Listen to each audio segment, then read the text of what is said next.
Bonjour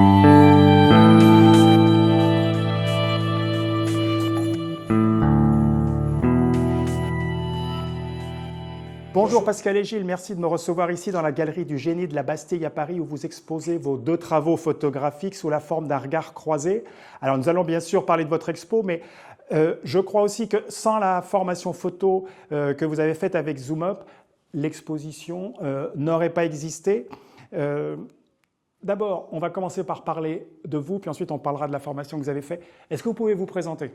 Oui, merci. Bonjour, donc Gilles Pétel, philosophe de formation, romancier depuis pas mal d'années. Je fais de la photographie depuis mes 20 ans et depuis 4-5 ans à peu près, je suis monté en graine, en puissance, comme on veut, et j'ai commencé à faire de la photographie de manière très sérieuse et surtout à plein temps. Et donc, ce qui m'a permis de déboucher sur cette exposition dont je suis très content, organisée avec Pascal Lelanne. Pascal Lelanne, donc je fais de la photographie depuis 5 ans. Et avant, j'étais dans des environnements financiers ou de création de chapeaux. Et je vais parler de mon credo qui est les images racontent ce que les mots taisent. Et donc j'écris plutôt avec la photographie parce que je ne sais pas écrire comme Gilles Pétel. Merci. D'accord, très bien. Et je crois, comme je disais, vous m'avez dit en tout cas que sans la formation que vous avez faite avec Zoom Up, le travail photo que vous exposez là n'existerait pas. Est-ce que vous pouvez parler de la formation que vous avez faite avec Zoom Up, comment ça s'est passé et puis qu'est-ce que vous en avez retiré? Allez, qui veut? Alors pour moi, c'est une formation très importante. Donc on a fait cette masterclass l'an passé, c'est là où j'ai rencontré Pascal. C'est une formation qui dure à peu près 6 mois et c'est important. La durée permet de comprendre, de progresser à son rythme. Donc elle était organisée par Margot Vallard et Stéphane Norsik. Et je dois dire que j'ai beaucoup appris. J'ai appris l'essentiel, ce qu'on appelle l'œil photographique. C'est pas une formation technique. On peut poser des questions sur le diaphragme, la vitesse, des choses comme ça. Et bien sûr, nous avons une réponse. Mais l'essentiel, c'est le travail d'editing des photographies, l'œil, pourquoi telle photo est réussie, pourquoi telle autre est simplement jolie, et tout le monde sait faire des jolies photos avec les appareils d'aujourd'hui. Donc c'est une formation que je trouve excellente. Voilà. Alors je rejoins les propos de Gilles Pétel. Moi j'ai fait 2 formations avec Margot Vallard et Zoom Up. Et qu'est-ce que ça m'a appris beaucoup alors comme lui, pas tellement au niveau de la technique, c'est pas qu'on n'en a pas besoin, mais un regard et surtout conduire un projet de A jusqu'à Z et avoir une ligne directrice dans son projet et surtout faire un editing et pouvoir ensuite soit composer un livre, soit exposer, parce que le but final, c'est quand même de montrer ses photos. Donc je suis très satisfaite de cette formation, de ce qu'elle m'a appris et des rencontres aussi qu'elle permettent, notamment avec Gilles, où on a mené jusqu'au bout un projet d'exposition. D'accord, très bien. Et de quoi parle votre expo? Qu'on en parle un petit peu. Nous l'avons intitulé Dialogue photographique, regard croisé. Nos 2 univers sont très différents d'un point de vue stylistique. Nous ne faisons pas les mêmes photos et c'est tant mieux. Il y a un point commun néanmoins. Nous photographions la mer, la lumière, mais quel photographe ne photographie pas la lumière, et avec des paysages très différents. Donc le point commun, c'est quand même la mer, l'élément marin, etc. Donc voilà, c'est une exposition sur les paysages marins. Pour moi, dans mon cas, c'est surtout sur la présence de l'être humain sur les plages, comment il se comporte, comment il se tient, entre Martine Parr et Grouillard, par exemple, si on veut des références. Et c'est ça qui m'intéressait. Alors l'editing a été terrible, j'avais plus de 300 photos, j'en ai retenu 16. Voilà. Pascal, c'est un univers différent, mais absolument passionnant également. Je te laisse la parole, Pascal. Alors c'est effectivement un univers qui est différent de Gilles, avec une approche qui est plutôt intimiste. Et là, c'est une notion de voyage, particulièrement en Italie, mais dans un endroit où je me sens ressourcée et où j'ai essayé de montrer à la fois ce voyage en Italie, mais on ne reconnaît pas forcément l'Italie, c'est pas vraiment le sujet. Et cette traversée entre le continent et puis cette île d'Ischia qui est photographiée pour ceux qui la découvrent.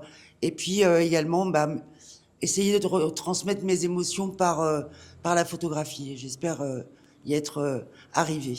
Donc j'ai choisi un traitement qui est monochrome vert pour un peu me décaler de la carte postale et qu'on rentre un peu dans cette intimité de voyage.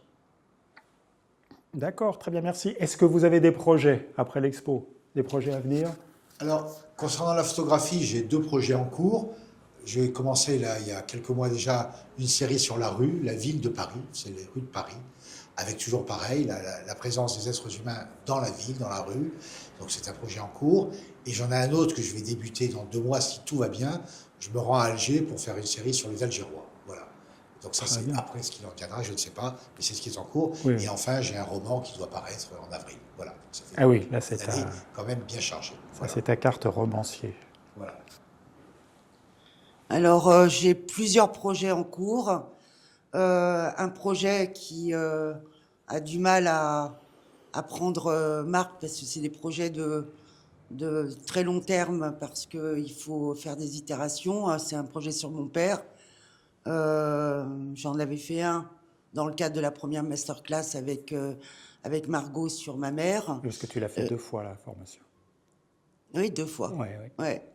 Et qui s'appelle Jeux de poupées, donc qui a été exposé à Rennes et au Festival du Havre. Le projet sur mon père, il en est au balbutiement, mais là je suis sur un projet qu'on appelle des photogrammes. Donc je suis en train de faire un projet en fait de quête de mon père à travers un film Super 8 qu'il a réalisé au Japon. Et puis, ma foi, j'ai pas mal d'autres projets. Et je vais exposer également cette série Lumière intime italienne au Festival du Havre fin mars. D'accord. Suite à la première formation, session que tu avais fait avec Margot, tu avais exposé au Havre. Oui. C'est ça. Et là, je réexpose au Festival du Havre où j'ai été sélectionnée. D'accord. Et mon rêve, c'est d'exposer cette série à Ischia. Voilà. Ah oui, en Italie. Très bien. À la Villa Visconti. D'accord, très bien. Est-ce que vous auriez un conseil à donner à un photographe qui se lance en photo? Pour terminer. Le premier conseil, c'est d'avoir du temps. La photo prend beaucoup de temps, aussi bien dans la prise de vue. Il faut être disponible. Regarder. Moi, je trouve que c'est la partie la plus belle de la photographie, qui consiste à se promener, à regarder, on apprend à voir, donc je trouve ça merveilleux, mais ça suppose du temps, ce qui est en soi un luxe. Ensuite, il y a un post-traitement qui prend du temps également. Enfin, il y a du matériel qui demande de l'argent. On n'est pas obligé d'avoir les matériels les plus chers, ça, je pense que c'est une bêtise. Il y a des matériels qui sont très bons, à prix abordable. Pas donné, mais abordable. Voilà. Donc je pense que mon premier conseil à un photographe, c'est le temps, la persévérance et l'amour de la photographie. Voilà. C'est le seul conseil que j'aurais à donner. Pascal ?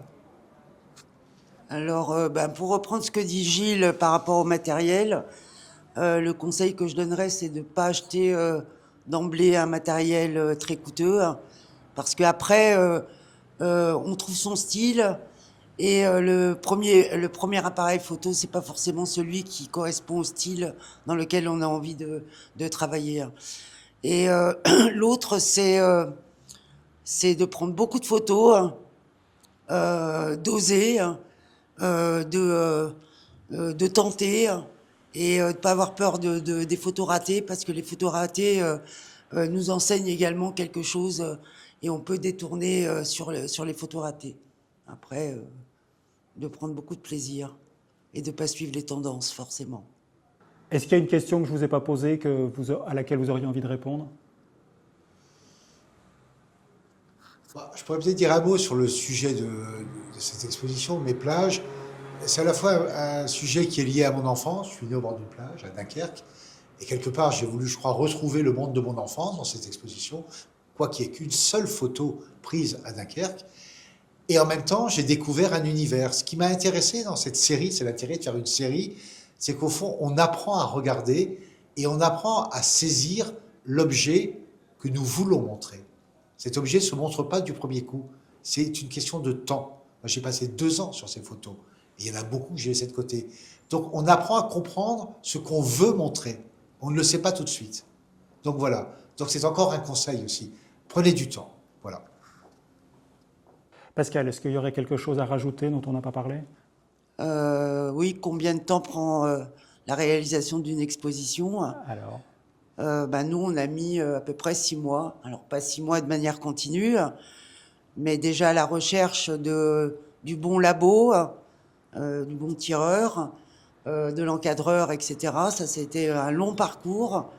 L'editing, on y était presque déjà au démarrage par rapport à cet editing. Et puis toute la préparation, quoi, qui nécessite beaucoup de temps. l'editing, il avait été fait pendant la formation avec Margot ou c'est après? En partie. En partie, oui. Et vous l'avez revu, Margot, elle vous a un petit peu Oui. accompagné Oui, oui. après la formation. Elle est dans la vie, oui, bien sûr. Mais moi, c'est un projet, ah oui, ça j'aurais pu le dire, c'est quand même que 19 photos sur 60. D'accord. Oui, non, je confirme ce que dit Pascal, donc c'est presque 6 mois, disons, de manière intense depuis 3 mois. Mais vraiment intense. Hein. Oui. Chaque semaine, on travaillait au moins une journée ensemble, et sur les 2 dernières semaines, c'était 3 journées ensemble, ce qui est quand même beaucoup. Et on a été aussi suivi, épaulé par Margot, donc de Zoom Up, qui est venue en septembre regarder notre editing, notre choix de photos pour l'expo, qui a dit ça oui, dans l'ensemble, elle était d'accord. On a corrigé le tir un peu. L'editing est quelque chose qui prend beaucoup de temps, qui est très, très complexe, plein de doutes. On n'est jamais certain de la bonne photo, de celle qu'il faut montrer. On finit par... Voilà. Mais effectivement, Margot a été très, très présente pour l'editing, le dernier editing en septembre, avant qu'on commence à lancer les tirages et tout. Et puis elle est venue le jour de l'accrochage pour nous donner un dernier conseil très utile sur l'accrochage. Voilà. Eh ben, très bien. Merci à vous pour le temps que vous m'avez donné pour Merci, l'interview. monsieur Norcy. Et puis, Merci. je vous souhaite... Merci, Tout- monsieur Norsic. Ah, bah, c'est Zoom Up qu'il faut remercier. Et puis, je vous souhaite tout le bonheur du monde, toute la réussite pour cette expo.